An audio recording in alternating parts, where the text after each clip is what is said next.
والصلاة والسلام على نبي المصطفى أما بعد. قال النبي صلى الله عليه وسلم: نعمتان مغبون فيهما كثير من الناس، الصحة والفراغ.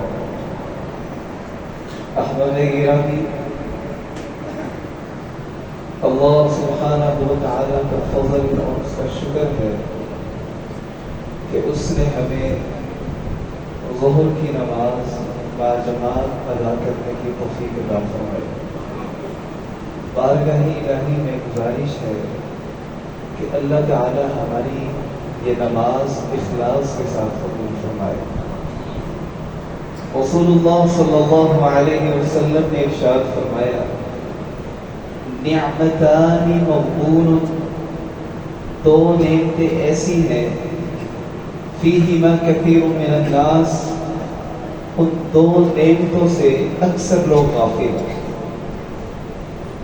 ان میں سے پہلی الصحت، صحت، عافیت، صحت مند ہونا۔ دوسری نعمت والفراغ، کہ اللہ تعالیٰ وقت بھی دے دے۔ یہ دونوں نعمتیں جس شخص کے پاس موجود ہیں، وہ ان دونوں نعمتوں کا صحیح معنوں میں استعمال کرتا ہے، وہ صحیح معنوں میں شخص کامیاب ہے۔ امام ابن حجر عسقلانی رحمہ اللہ اپنی کتاب فتح الباری کے اندر اس حدیث مبارکہ کی تشریح کرتے ہوئے، مفہوم بیان کرتے ہوئے بیان کرتے ہیں کہ فَمَنِ اسْتَعْمَلَ فَرَاغَهُ وَصِحَّتَهُ فِي طَاعَةِ اللَّهِ فَهُوَ مَغْبُوطٌ، جو شخص اپنی صحت کو اور اپنے وقت کو اللہ تعالیٰ کی عبادت کے اندر لگاتا ہے، اللہ تعالیٰ کی عبادت میں گزارتا ہے، اپنی ان دونوں نعمتوں کا استعمال عبادت کے اندر کرتا ہے، اللہ سبحانہ و تعالیٰ کی اطاعت میں کرتا ہے، وہ شخص قابل رشک ہے ان دو نعمتوں کے ساتھ۔ فَهُوَ مَغْبُوطٌ، یہ دونوں نعمتوں کے ساتھ وہ قابل رشک شخص ہے۔ اور اسی طرح دوسرا شخص وَمَنِ اسْتَعْمَلَهُمَا فِي مَعْصِيَةِ اللَّهِ فَهُوَ مَغْبُونٌ، اور اسی طرح دوسرا شخص جو اپنی ان دو نعمتوں کے ہونے کے باوجود اللہ تعالیٰ نے دونوں نعمتیں دی ہیں، صحت مند بھی بنایا ہے، تندرست بھی بنایا ہے اور وقت بھی دے دیا، اس کے باوجود وہ اللہ تعالیٰ کی نافرمانی میں ان دونوں نعمتوں کو گزار دیتا ہے، وہ شخص خسارے میں ہے۔ اور اللہ سبحانہ و تعالیٰ نے قیامت کے دن ان نعمتوں کے بارے میں سوال کرنا ہے، جیسا کہ قرآن مجید میں ہے ثُمَّ لَتُسْأَلُنَّ يَوْمَئِذٍ عَنِ النَّعِيمِ، کہ قیامت کے دن ہم ضرور سوال کریں گے ان نعمتوں کے بارے میں، اور جو نعمتوں کا جواب نہ دے سکا تو وہ ضرور خسارہ پانے والوں میں سے پڑے گا۔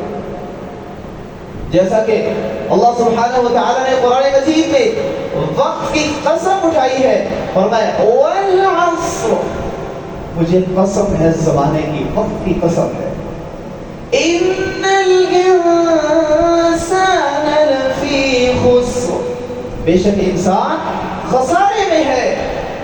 کیوں؟ کہ وہ اپنے وقت کو ضائع کر دیتا ہے۔ لیکن وہ شخص إِلَّا الَّذِينَ آمَنُوا وَعَمِلُوا الصَّالِحَاتِ، مگر وہ شخص جو عمل صالح کرتا ہے، نیک عمل کرتا ہے، وہ کامیاب ہے۔ اسی طرح وَتَوَاصَوْا بِالْحَقِّ وَتَوَاصَوْا بِالصَّبْرِ، اور صبر کی تلقین اور وصیت کرتا ہے، اور اسی طرح صحیح معنوں میں اللہ کے ہاں ریاضاری کرتا ہے۔ اور جو شخص اپنے وقت کو ضائع کرتا ہے، قیامت والے دن اللہ تعالیٰ اس کو فرمائیں گے أَوَلَمْ نُعَمِّرْكُمْ مَا يَتَذَكَّرُ فِيهِ مَنْ تَذَكَّرَ وَجَاءَكُمُ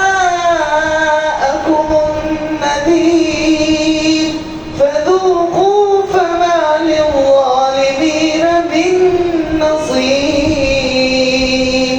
اللہ تعالیٰ سوال کرے، پوچھے گے کیا ہم نے تمہیں وقت نہیں دیا تھا، عمر نہیں دی تھی، اتنی عمر کہ تم اس عمر کے اندر، اپنے وقت کے اندر تم اللہ کے ہاں گریازانی کر لیتے، نصیحت پا لیتے، کیا تمہیں وقت نہیں دیا تھا؟ اب فذوقوا فما للظالمین من نصیر، اب چکو عذاب جس کے تم حقدار اور تمہارا کوئی پرسان حال نہیں ہے.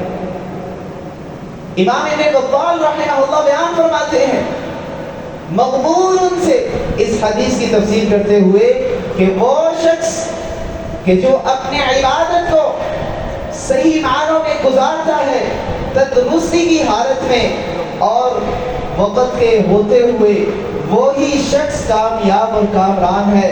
جس نے اپنے آپ کو خسارے کے اندر ڈال لیا وہ شخص وہی ہے کہ جس نے اپنے وقت اور اپنی صحت کی صحیح معنوں میں قدر نہیں کی.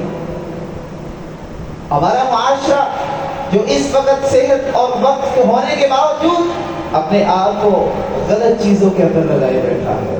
ہماری جنریشن اپنے آپ کو غلط چیزوں کا استعمال کے اندر رہتی ہے، یہاں تک کہ وہ اللہ کی طرف نہیں آتی اور اپنے آپ کو خود ہی محسوس کر رہے ہوتے کہ ہم کبھی اس مشکل میں ہیں، کبھی اس پریشانی میں ہیں، کبھی اس پریشانی میں. یہ پریشانیوں کا حل یہی ہے کہ اللہ سبحانہ و تعالیٰ کی طرف آیا جائے، رجوع کیا جائے اور اپنی نعمتوں کی صحیح معنوں میں اللہ کے ہاں قدر بنائی جائے، اللہ کے ہاں مقام پایا جائے.